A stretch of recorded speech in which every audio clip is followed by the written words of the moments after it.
À la une ce soir, la carte sans contact est enfin disponible dans le réseau communautaire de transport. Comment ce processus de modernisation, mis en test depuis janvier 2017, fonctionnera-t-il et quels changements il opérera sur le quotidien des usagers? Les réponses dans cette édition. La première édition du Salon de l'insertion vient d'ouvrir ses portes et accueillera les demandeurs d'emploi ou les personnes en réorientation professionnelle durant 2 jours au Procte de Mactory. Nous nous sommes intéressés aux débouchés proposés par le secteur agricole. Ce dimanche, nous fêterons les mamans. Alors, à quelques heures de la date butoir, nous ferons le point sur les cadeaux qui ont le vent en poupe et les endroits où les trouver. Promis, nous n'avons pas sélectionné d'électroménager. Voilà pour les titres, mesdames et messieurs, bonsoir et bienvenue sur ATV Guyane. Ouvrons ce journal avec la mise en examen pour homicide involontaire de Roy Cantou, qui doit aussi répondre à des accusations de délit de fuite. L'ex-ailier de Sochaux et d'Auxerre se serait présenté de lui-même au commissariat, n'ayant pas réalisé qu'il avait heurté Emmanuel Sidney, 41 ans, décédé des suites de ce blessure. La grève des enseignants de Félix Éboué a continué ce matin. Malgré une séance de médiation en présence du recteur, les professeurs campent sur leur position et les lycéens ont bloqué l'accès à leur établissement scolaire. Jonathan Larieux était lui aussi devant les grilles du lycée.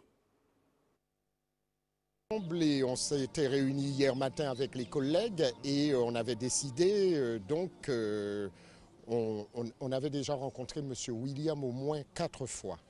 Et on sait comment ça se passe, on était plus ou moins habitués. On avait vraiment besoin d'avoir un interlocuteur qui prenne une décision. Parce que ce qui nous intéresse maintenant, c'est des décisions. Et donc on lui a demandé très clairement de nous déléguer quelqu'un qui puisse préparer la rentrée, parce qu'on est très inquiet quant à cette rentrée. Et voilà notre demande. Et donc on s'est arrêté à là, on lui a fait passer notre message et puis nous nous sommes retirés de la salle en attendant la réponse. Alors il était quand même représentant du recteur, mais bon, lui il est un intermédiaire, il en réfère et celui qui prend les décisions c'est quand même le recteur. Donc les collègues avaient décidé de demander à rencontrer ou le recteur ou un représentant qui puisse prendre une décision. Ce n'est pas la première fois, mais bon, on a eu toujours des réponses. On a toujours eu M. William qui est venu nous rencontrer, le secrétaire général. Mais bon, 1 fois, 2 fois, 3 fois, on ne voit pas de réponse concrète aux demandes, sur le terrain en tout cas, et nos préoccupations restent les mêmes. Donc c'est la raison pour laquelle on aimerait que ça change. Les professeurs font grève, mais ils ne sont pas les seuls. Les conducteurs de la RCT menacent de suivre leur exemple pour protester contre un licenciement jugé inacceptable, celui de leur directeur d'exploitation, Richard Canchon. Ayodele Germain est à la rencontre des représentants de l'intersyndicale pour tenter d'en savoir plus. Le coup de tonnerre qu'a représenté sa convocation à l'entretien préalable laisse penser à tout le monde que si l'opération réussit, c'est la porte ouverte à encore plus d'exactions sur le site, donc exactions dénoncées ici, bruyamment, mais exactions subies en silence dans les services du siège aussi. Et là, ça n'est plus possible. Donc nous demandons tout simplement à l'employeur public d'avoir conscience de ses responsabilités dans le Code du travail, loi de 1983 sur les droits et obligations des fonctionnaires. Nous l'appelons à revenir à un minimum de déontologie parce qu'il n'est plus possible de nuire à la santé des personnels et à la qualité du service public dans les proportions qui sont constatées ici depuis trop longtemps. Et qui plus est, à grands frais pour le contribuable, puisque les dépenses ne sont pas maîtrisées. Pour nous, il nous a fait retrouver le goût du travail. Il a apporté une sérénité dans l'entreprise. Il a permis aux usagers d'avoir la climatisation dans les bus. Nous mettons en garde Mme Marie-Laure Finera-Hort, la présidente de la CACL, et l'ensemble des élus. À partir de lundi, nous serons en guerre. En guerre parce que la RCT, les agents de la RCT, les usagers de la RCT méritent mieux que cela. Des mises au placard, des tentatives de suicide. Il faut que ça s'arrête une fois pour toutes. Une minorité de 10 à 15 personnes dont le syndicat UTG ne peuvent pas aujourd'hui détenir le monopole du pouvoir en complicité avec les élus. Donc nous nous excusons auprès des usagers pour les turbulences qui seront opérées à partir de lundi. Mais sachez, mesdames et messieurs, usagers, que nous nous battons pour vous. Le préavis de grève n'arrête pas le processus de modernisation des bus de la CACL. Ce matin, les billets de transport sans contact ont été officiellement inaugurés. Quelle utilisation? Pour quels effets? Démonstration signée Jonathan Lariot. Prendre le bus n'a jamais été aussi facile. Depuis janvier 2017, dans ce bus de la ligne 7 de la Régie des transports communautaires, les usagers ont deux possibilités. La première, payer son ticket de bus 2 € à chaque entrée pour un trajet. La deuxième, c'est d'utiliser une carte sans contact qui demande juste à être passée devant ce scanner pour valider son entrée dans le bus. Lorsqu'on est étudiant ou quoi, ou même pour les élèves en fait, qui vont au collège ou la primaire, etc., ça évite de tout le temps à devoir payer le ticket. Et puis vu que c'est un tarif sur toute l'année, et en plus si on paye un peu plus cher quand même, on a aussi le week-end et les vacances, donc même pour les déplacements de tous les jours, en fait, ça sert. Donc, on prend le bus sans payer 2 € à chaque fois. Du coup, si on devait payer 2 € à chaque fois pour prendre le bus pour aller au collège, ben, ça nous revient un peu cher. Donc on a la carte et ça fonctionne. Un autre service voit aussi le jour. Sur les panneaux d'arrêt de bus, il est désormais possible, grâce au QR code, de connaître en ligne et en direct l'horaire des passages de bus. Une modernisation voulue par la CACL pour favoriser son flux. Nous modernisons, nous gagnons du temps à l'embarquement. Vous voyez tout de suite que tout le monde pose sa carte sur le lecteur. Et puis aussi, nous pourrions savoir, à la seconde près, où se situe le bus, à combien de temps le prochain bus va arriver au nouvel arrêt, avec des QR codes, tout simplement, et vous pourrez recharger à distance vos cartes d'embarquement sans perdre de temps et sans chercher de la monnaie et perdre de temps pour une remise de monnaie. Oui, c'est une sécurisation pour le conducteur lui-même et pour les personnes qui entrent dans le bus, pour ne pas se faire agresser pour 1,50 €, pour 1,70 €. Cette carte est en test sur cette ligne de bus et depuis le début de l'année, elle a été utilisée plus de 400 000 fois sur le réseau.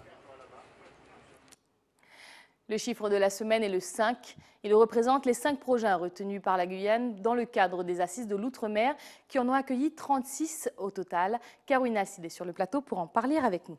Bonsoir Karwin. Bonsoir Marc-Christophe. Pouvez-vous nous présenter ces 5 projets qui ont été retenus pour la Guyane? Donc, comme vous disiez, effectivement, la Guyane a 5 projets qui ont été retenus sur, je pense qu'il y a eu presque 500 candidats sur tout l'outre-mer. Donc, la Guyane a eu 5 projets retenus. Donc, dans la catégorie culture, donc, il y a un projet de préservation donc, de la culture guyanaise. Dans le projet environnement, donc, il y a un projet sur transformation donc, du verre en sable. C'est certainement pour faire des routes. Il y a aussi un projet donc, pour venir en aide aux personnes qui ont des difficultés auditives, donc langage des signes, donc parler avec la main. Il y a aussi un projet qui est très intéressant, donc, emmener la mission locale donc, dans les communes très enclavées de la Guyane, donc peut permettre à tout le monde donc, sur ce territoire d'avoir accès à certains outils. Et pour finir, donc, il y a un projet qui pourrait peut-être vous intéresser, donc c'est de fabriquer ici chez nous donc, des produits de beauté bio. Vous avez évoqué pourtant 6 catégories, pourtant on ne parle que de 5 projets. Effectivement, on peut en sourire. Donc effectivement, la 6e catégorie, c'est la fameuse catégorie numérique. Quand on connaît la fracture en Guyane, la fracture numérique, on est quand même surpris qu'aucun projet numérique n'a été retenu pour la Guyane. Quelle sera la suite qui sera donnée à ces projets? Donc, dès mardi, c'est comme pour le marché de Cayenne, c'est comme pour le fameux arbre de Saül. Donc, le public peut voter pour soutenir les projets guyanais. Donc, il y aura, dès mardi, on peut voter jusqu'au 13 juin. Donc, les vainqueurs, donc, sur les 36 projets qui sont encore en finale aujourd'hui, il y en aura 19 qui vont être retenus. Donc, les 19, ils vont avoir chacun donc, 10 000 € pour pouvoir mener à bien leur projet, plus une aide technique du ministère des Outre-mer, donc pour pouvoir, en tout cas, que nos produits de beauté bio soient sur le marché dans quelques mois. Merci Karwin pour ces explications. Je vous en prie. Vous l'aurez compris, il nous suffit de voter donc à partir de mardi. Si la suite des projets présentés dans le cadre des Assises de l'Outre-mer est bien connue, celle du groupe ATV était encore dans l'interrogation, on va dire, jusqu'à il y a quelques semaines. Je vous propose de vous envoler vers la Martinique où les nouveaux repreneurs ont accordé une interview à nos collègues sur place. Défendre ATV, c'est quand même quelque chose qui a représenté toute la culture au niveau médiatique de la Martinique. Il n'était pas pensable que ça se finisse mardi au tribunal. Donc j'ai regardé un petit peu les événements Et à un moment, quand j'ai su même qu'il y avait un professionnel de l'audiovisuel qui arrivait aussi dans le jeu, qui était là, je me suis rapproché de lui, on a discuté, on est tombé d'accord sur ce qu'il avait à faire. Et immanquablement, je me suis dit, à part cet aspect effectivement d'entrepreneur où on va investir de l'argent, il y avait cet aspect culturel de préserver la TV. Les différents actes de développement aujourd'hui, ce qui nous paraît être évident, c'est qu'on peut encore développer le chiffre d'affaires publicitaire, ça c'est légitime, il y a quelque chose à gagner. Ce qu'on appelle l'extra-local de la régie nationale, on va pouvoir faire un peu de chiffre d'affaires supplémentaire. Et ensuite en utilisant ce qui aujourd'hui fonctionne bien, c'est-à-dire la vidéo, la production de vidéos, donc là aussi il y a une marge de manœuvre qui est conséquente, et l'Internet, puisque ATV n'était pas doté d'un site Internet, n'est pas doté de capacité. Nous allons donner les moyens à ATV de vendre de l'Internet, en sachant que les recettes publicitaires aujourd'hui sur Internet pèsent 25% de l'ensemble. Donc il y a une marge de manœuvre également sur le digital. Les décisions déjà, ça va être de rechecker tous les coûts de ce que nous pouvons faire comme économie, parce que quand une entreprise a été peu bien gérée ou n'a pas eu de visibilité, ben, on doit pouvoir faire mieux. Et ensuite, c'est de pouvoir instaurer le plan d'action, la stratégie sur les 3 prochaines années, avec les pistes de développement, les pistes d'économie, mettre en œuvre une nouvelle grille, un lancement pour la rentrée, pour que les gens du territoire de la Martinique découvrent une vraie belle chaîne, ce qu'elle est, mais encore mieux. Restez avec nous à venir dans votre journal. Nous irons à la rencontre de jeunes lecteurs et dessinateurs primés dans le cadre d'un concours organisé par le PEEP avant d'assister à l'ouverture du premier salon de l'insertion professionnelle organisé au Proct de Matoury ce week-end. Mais avant cela, cap sur le Venezuela qui traverse une crise économique et sociale sans précédent depuis 2014.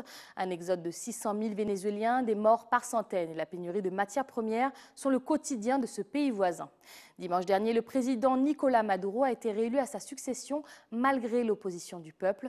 De passage en Guyane pour faire le point sur la situation de son pays, Tamara Lozada, consul adjoint du Venezuela en Martinique, s'exprime au micro de Pierre Tréfou. Il faut que la communauté internationale qui asphyxie notre économie, les États-Unis et l'Union européenne avec des sanctions, reconnaissent la volonté du peuple vénézuélien. Nous avons fait des élections justement en cherchant une sortie pour montrer que le projet des pays que le président Chavez a proposé continue à être valable pour le peuple vénézuélien. Parce que si on n'avait pas été content, on aurait voté d'une autre façon. Donc nous avons réélu le président Maduro avec 67% de voix. Il faut dire que dans les élections que nous venons d'accomplir, il y avait 150 représentants des différents pays, organisations, des académiciens qui ont venu nous accompagner dans ces élections pour voir comment ça s'est passé. Et tous les participants ont reconnu les résultats des élections et la transparence de notre système électoral. Donc, c'est qui devrait se préoccuper de s'ils vont continuer à nous harceler, c'est justement ce qui nous impose des sanctions économiques qui font que le peuple vénézuélien souffre en ce moment de certaines carences à cause des médicaments, par exemple, à cause de ces sanctions-là. Retour en Guyane afin d'ouvrir le chapitre éducation.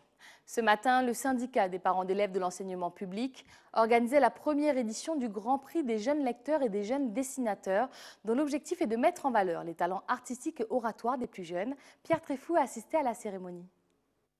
Redonner le goût à la lecture ou se découvrir une passion pour le dessin. Telle est la mission des parents d'élèves de l'enseignement public. Pour encourager les enfants, l'association des parents d'élèves a organisé ce matin la remise de 3 prix dessinateurs et un prix jeune lecteur. L'éducation également a changé de notre temps. Lorsqu'on sortait de classe de CM2, on avait un niveau relativement élevé. Maintenant, la pédagogie, elle est autre. Je ne la critique guère, mais nous nous rendons compte que nous sommes obligés de faire un travail en parallèle avec les enfants, justement pour hausser le niveau et les amener à l'excellence. Nous mettons le livre à l'honneur et comme vous avez pu voir, nous avons offert à tous les enfants un livre de manière à ce qu'ils puissent palper le livre et avoir vraiment cette reconnaissance et de se dire voilà, il est bien de lire parce qu'on se cultive et ça permet aussi d'avoir une ouverture d'esprit en lisant. L'association des parents d'élèves avait convié des élus pour l'occasion. Ils ont rappelé l'importance de l'implication des parents dans l'éducation de leurs enfants. Les maîtres sont là pour enseigner, pour faire apprendre, mais l'éducation propre relève des parents. Alors à ce titre, la PEP, cette association qui aujourd'hui récompense ses enfants, a le privilège de jouer ce rôle pour que les parents soient toujours là près de leurs enfants dans le milieu scolaire, dans les conseils d'établissement, dans les conseils d'école, dans les conseils d'administration et partout où il le faut, même dans tout ce qu'on appelle le périscolaire. Il faut absolument que les parents s'investissent encore beaucoup plus pour leurs enfants. La prochaine étape de l'association des parents d'élèves sera au mois de juin. Il s'agira d'une collecte destinée à équiper les enfants pour la rentrée prochaine. Éducation toujours, mais cette fois-ci en Guadeloupe, où depuis 2 ans, 48 élèves âgés de 12 à 16 ans suivent un programme porté sur le savoir nager et le savoir sauver. Anne-Elisabeth Tartsen et Moïse Dexter les ont suivis sur une séquence de sauvetage et de secourisme en mer. Savoir nager pour savoir sauver, c'est le défi proposé à une quarantaine d'élèves du collège Joseph Pita de Basse-Terre. Le projet a pris naissance il y a 2 ans et il s'adresse en fait aussi bien aux élèves du LIS qu'à certains élèves repérés pour des difficultés notamment scolaires. Et ce projet nous a permis de voir nos élèves se dépasser. Pour un projet qui s'intitule « Je me jette à l'eau », parce qu'on était vraiment dans cette idée de se lancer, d'avoir le courage, on s'était dit mais il faut faire le lien aussi avec le CNRBT, avec des activités nautiques. Et aujourd'hui, nous voyons l'accomplissement de ce travail qui a beaucoup transformé nos élèves et nous en sommes très fiers d'ailleurs. C'est pas toujours facile, d'autant plus que c'est une classe avec des difficultés un peu particulières, mais qui sont très très sympathiques. Et il a fallu prendre le temps d'abord de bien leur apprendre à nager parce que beaucoup étaient très peureux et ensuite d'amener tranquillement sur le sauvetage au fur et à mesure avec des petites simulations, des petits exercices qui leur ont permis d'avancer tout doucement mais aujourd'hui qui leur ont permis de pouvoir sauver des victimes, pouvoir sauver du monde dans l'eau. Pour ces apprentis sauveteurs, l'expérience fut aussi belle qu'enrichissante. J'ai fait plein de choses. J'ai appris le sauvetage en mer et ça s'est bien passé. J'ai participé avec ce sauvetage plus tard pour que je puisse sauver des gens. J'ai appris à utiliser la planche, j'ai appris à faire des massages cardiaques pour voir si la personne respire ou pas. Grâce à ce stage, je suis capable d'aider les gens. 2 ans auront donc permis à ces jeunes atteints de troubles cognitifs pour se jeter à l'eau et maîtriser les techniques du sauvetage et du secourisme en mer. Retour en Guyane, où le premier salon de l'insertion professionnelle vient d'ouvrir ses portes pour 2 jours d'offres et d'animations organisées au Proct. Avec 22% de chômage, ce rendez-vous est très attendu par les demandeurs d'emploi, les entreprises et les structures de formation. Ayodele Germa s'est particulièrement intéressé aux débouchés proposés par le secteur agricole. Dégustation de confitures confectionnées par les élèves. Quiz pour les incollables des fruits locaux. L'air de rien, les ateliers du lycée professionnel de Matiti ne perdent pas de vue l'insertion professionnelle. Cela passe notamment par le choix de son orientation. Pour Odivan, il n'y a aucun doute à cela. L'agriculture en Guyane est un gisement professionnel prometteur. Il faut savoir qu'en Guyane, au niveau agriculture, on a beaucoup d'espace, on a beaucoup de foncier. Il faut juste que les personnes aient envie, aiment le métier de l'agriculture pour pouvoir vraiment se lancer au fond. Parce que s'ils n'aiment pas, c'est sûr qu'au final, ils vont toujours tomber, ils ne vont jamais réussir à aboutir à leur projet. 83 partenaires sur une 60aine de stands. L'ensemble propose au public 4 parcours. Formation, entrepreneuriat, social, incluant les questions de logement et de santé, mais surtout le parcours emploi. Le Pôle emploi est dans ce salon un acteur incontournable. Nous travaillons en étroite collaboration avec les employeurs. On essaie en tout cas de répondre à leurs aspirations. Aujourd'hui, on travaille beaucoup sur les compétences parce que ce qui est important aujourd'hui, ce n'est pas non seulement les diplômes, mais aussi le savoir-être, la posture, les compétences qu'on essaye vraiment de mettre en relief avec les personnes qui sont en recherche d'emploi ou bien qui souhaitent se former en tout cas. Et encore la création d'entreprises où on aide énormément aussi. En Guyane, 22% de la population active est au chômage, surtout les jeunes de moins de 25 ans. Ce premier salon de l'insertion professionnelle est présenté comme un début de solution. L'enjeu de l'insertion est au plus haut parce que, vous savez, vu le contexte économique, socio-économique, On a en même temps une démographie assez importante. Et puis aussi le problème de la déscolarisation, de l'illettrisme, le problème aussi les problèmes qu'on voit en général sur la Guyane, notamment au niveau des jeunes. Nous avons à peu près 22 000 demandeurs d'emploi allocataires du RSA et plus de 3 000 en moins de 25 ans. Donc vous voyez quand même qu'il y a tout intérêt de se bouger et de trouver des solutions, voire même des innovations. Le salon de l'insertion se poursuit durant toute la journée de demain. C'est au Proct de Matoury. Ce week-end marquera aussi la 2e édition de l'African Market qui ouvre ses portes demain au centre commercial Montjoli 2 au programme. Une journée placée sous le signe du plaisir et de la découverte de soi.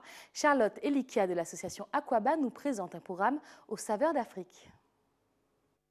Aujourd'hui, la femme a de plus en plus de valeur.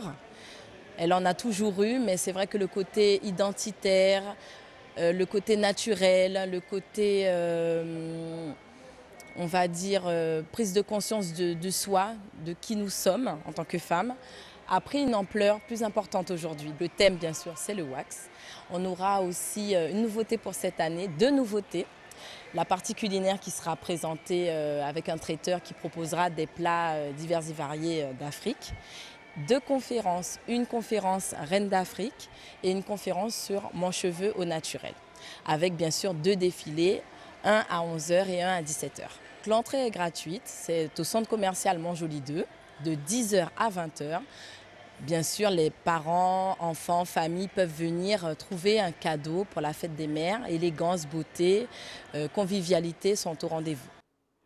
Dimanche, nous célébrerons la fête des mères, une date à laquelle ceux qui en ont encore une ont la chance de passer un moment avec elles. Afin de lui rendre hommage, des présents, des appels ou encore un déjeuner pour être préparé avec amour. Gaël Oassim a fait le tour des présents qui pourraient égayer cette journée un peu particulière. Bijoux, chocolat, fleurs, accessoires ou encore électroménager.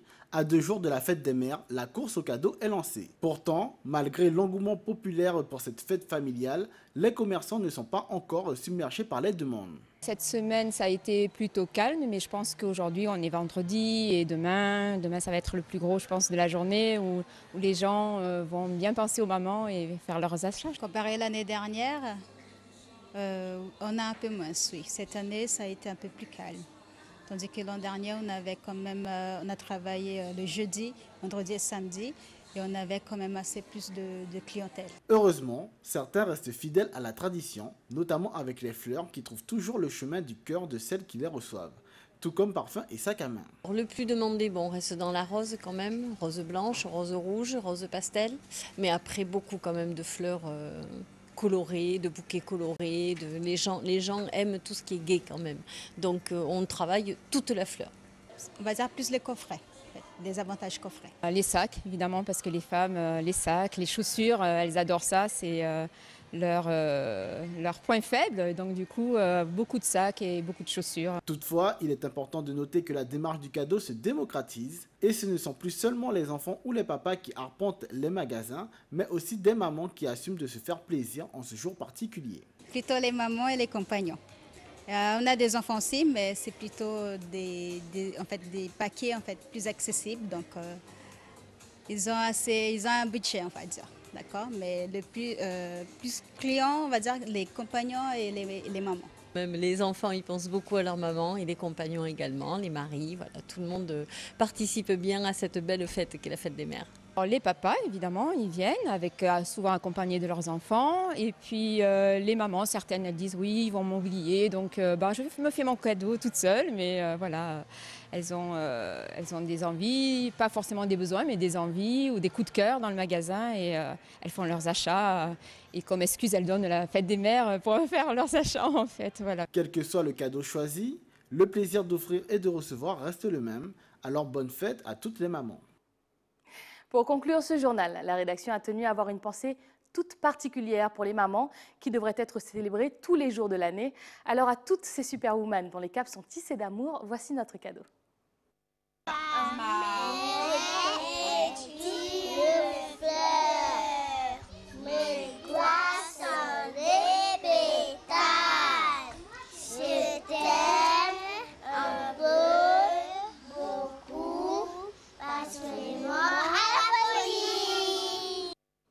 On remercie les élèves de la maternelle du groupe scolaire Abriba à Balata qui nous ont aidés à fonctionner ce joli présent.